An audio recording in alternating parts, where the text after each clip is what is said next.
makhluk mitologi yang ada di Indonesia. Kalau ini rame, kita lanjut. Yang pertama adalah Ahol. Bacanya gitu bukan ya? Ahol ini dari Jawa Barat, digambarkan sebagai kelelawar raksasa. Katanya Ahol ini tinggal di lereng pegunungan. Yang kedua adalah Warak Ngendok. Warak Ngendok ini erat banget kaitannya dengan kota Semarang. Bentuknya adalah perpaduan dari 3 budaya, Cina, Arab, dan Jawa. Yang ketiga adalah burung Garuda. Wah, ini udah gak asing lagi sih, karena ini erat banget dengan ajaran agama Hindu. Burung Garuda ini sebagai kendaraannya Dewa Wisnu. Selanjutnya adalah orang Bati dari Maluku. Digambarkan seperti seekor kera yang memiliki sayap, dan katanya dia sering menculik anak-anak. Selanjutnya adalah Lembuswana di Kutai, dipercaya sebagai penguasa Sungai Mahakam. Selanjutnya adalah Cindaku dari Jambi. Konon Cindaku ini memiliki kesaktian yang sangat tinggi. Kira-kira apa lagi ya? Kalau soal yang beginian gercep banget, Bun. Oke, kita lanjut. Makhluk mitologi Indonesia. Selanjutnya adalah Leak. BTW, Leak ini udah go internasional. Leak aja go internasional, kamu kapan? Lanjut. Leak digambarkan sebagai penguasa roh-roh jahat. Kalau siang jadi manusia, kalau malam jadi makhluk begini. Selanjutnya adalah Banaspati. Ini terkenal di suku Jawa. Orang biasa nyebut ini bola-bola api. Yang kedelapan adalah babi ngepet. Baru aja terkenal ya kemarin-kemarin. Dia ini erat banget kaitannya dengan ilmu pesugihan dan juga mencari kekayaan yang instan. Selanjutnya adalah Bau Ganjang di Sumatera Utara. Ini juga sama, sering digunakan untuk ilmu pesugihan dan juga santet. Selanjutnya adalah Naga Besuki. Dikenal dalam mitos penciptaannya Selat Bali, gengs. Naga Besuki ini sangat sakti dan katanya kalau sisiknya rontok itu berubah jadi emas dan juga berlian. Selanjutnya adalah Kuda Sembrani. Ini berasal dari Jawa, tapi BTW mirip Pegasus ya. Dikenal sebagai alat transportasinya Raja, Ratu, dan juga Senopati. Part 3, Kak, jangan nunggu rame.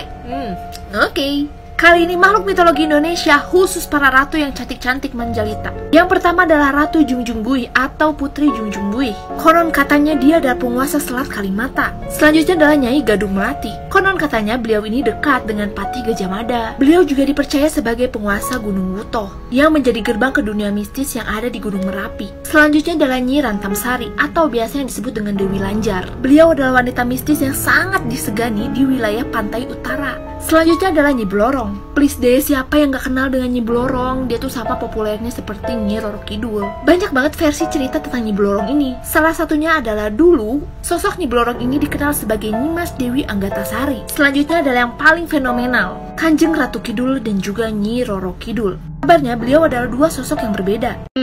Angger. Teron lagi. Oke, mari kita lanjutkan. Kabarnya Kanjeng Ratu Kidul dan juga Nyi Roro Kidul merupakan dua sosok yang berbeda. Jadi selama ini, tapi gengs, kalau misalnya menceritakan tentang Kanjeng Ratu Kidul itu memang banyak banget versinya dan bakalan panjang banget. Mulai dari versi Jawa, versi Sunda, versi Batak, bahkan versi Islam. Nah loh, apakah aku harus menceritakan di sini? Oke, singkatnya gini deh. Kanjeng Ratu Kidul adalah penguasa pantai selatan. Jadi menguasai ini seluruh pantai selatan. Dan Nyi Roro Kidul merupakan bawahannya. Ya kalau bisa dibilang seperti menteri luar negerinya. Jadi yang menjaga pantai selatan. Dan ternyata Kanjeng Ratu Kidul mempunyai dua sosok lagi yang selalu berdampingan dengan dia. Nah loh, dua aja bingung apalagi ini 4. Dua sosok tersebut adalah Nyai Rio Kidul sebagai menteri dalam negerinya dan Mbok Kidul, asisten setia yang selalu membawa bokor emas. Ini merupakan versi Jawa. Cerita tentang Nyi Blorong dong, Kak. Kuy, tapi sebelumnya aku menginfokan dulu kalau misalnya banyak banget pendapat dan banyak banget sumber ya. Sampai sekarang tuh belum diketahui kejelasannya. Yang namanya juga makhluk mitologi ya kan, makhluk goib. Jadi kan nggak kelihatan tuh kebenarannya itu seperti apa. Wajar kalau misalnya banyak sumber. Ada dua pendapat yang sangat kuat. Yang pertama, Nyi Blorong merupakan Nyimas Dewi Anggatri. Mohon maaf nih, di video sebelumnya aku bilang Nyimas Dewi Anggatasari itu lidah keceletot kayaknya. Yang merupakan putrinya Ratu Galuh. Tapi karena sifatnya ini yang buruk, alias ya bandel gitu ya, makanya tuh diusir dari keraton. Pergilah Nyimas ini ke sebuah hutan. Nggak sengaja tuh masuk gerbang goib. Sampai pada akhirnya ketemu dengan Kanjeng Ratu Kidul. Akhirnya Nyimas ini menceritakan apa yang sudah dialami oleh hidupnya. Ya Kanjeng Ratu Kidul merasa iba, karena memang Ratu Kidul terkenal dengan kebaikan hatinya. Lalu Nyimas ini diberikan kekuatan siluman ular. Gak cukup, lanjut. Oke, kita lanjut. Setelah Nyi Blorong ini diberikan kekuatan siluman ular, ternyata Nyi Blorong ini memiliki bakat sebagai pemimpin pasukan perang. Akhirnya Kanjeng Ratu Kidul memberikan tugas sebagai pemimpin pasukan perang dan menjadi panglima tertinggi. Karena memang walaupun awalnya sebagai manusia, tapi ternyata dia lebih kuat dibandingkan jin-jin yang lainnya. Definisi jadi wanita strong gitu. Tapi ada tugas lain nih, yaitu menyesatkan para manusia dengan memberikan kekayaan yang melimpah, pesugihan gitu maksudnya. Pendapat yang kedua ialah Nyi Blorong ini merupakan putri Ratu Ratu Kidul itu sendiri. Tapi kalau mengenai tugasnya dan juga wujudnya itu tidak ada perbedaan. Dominan semua sumber mengatakan bahwa Nyi Roro Kidul berpenampilan khasnya bangsawan dengan kebaya berwarna hijau yang terbuat dengan rajutan benang emas yang gemerlap. Konon, kecantikan Nyi Blorong ini berada di puncak saat bulan purnama dan perlahan akan menjadi ular raksasa. Wow, sangat mencintai laki-laki pujaannya sehingga dia berani mengorbankan kecantikannya. Yaps, ini dia legenda Mak Lampir. Tapi udah banyak yang tahu karena emang udah difilmin di mana-mana, geng. Siapakah nama asli dari Mak Lampir?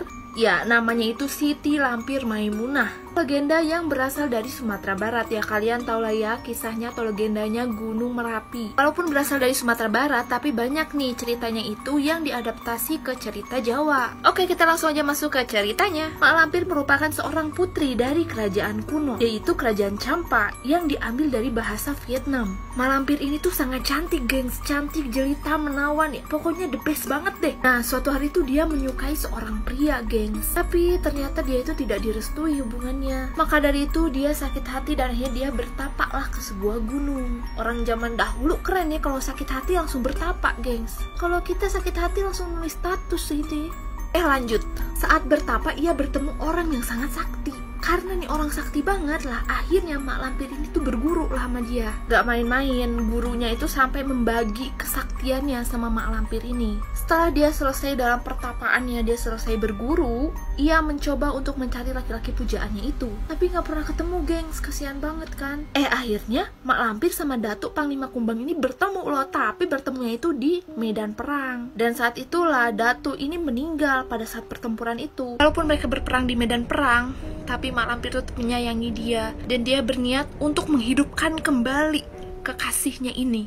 Oh my god, kayaknya sayang banget ya Mak Lampir. Mak Lampir bisa aja nih menghidupkan Datuk nih. Cuman syaratnya ia akan berwujud sangat jelek alias buruk rupa. Mak Lampir tuh iya-iya aja gitu karena demi bersatu kembali dengan kekasihnya. Tapi pas Mak Lampir ini udah berhasil untuk menghidupkan kekasihnya, ternyata kekasihnya tidak mengenali Mak Lampir saking buruk rupanya dan dia kekasihnya kurang ajar banget, langsung menuduh Mak Lampir adalah sumber masalah di desanya. Kesel kan gitu ya.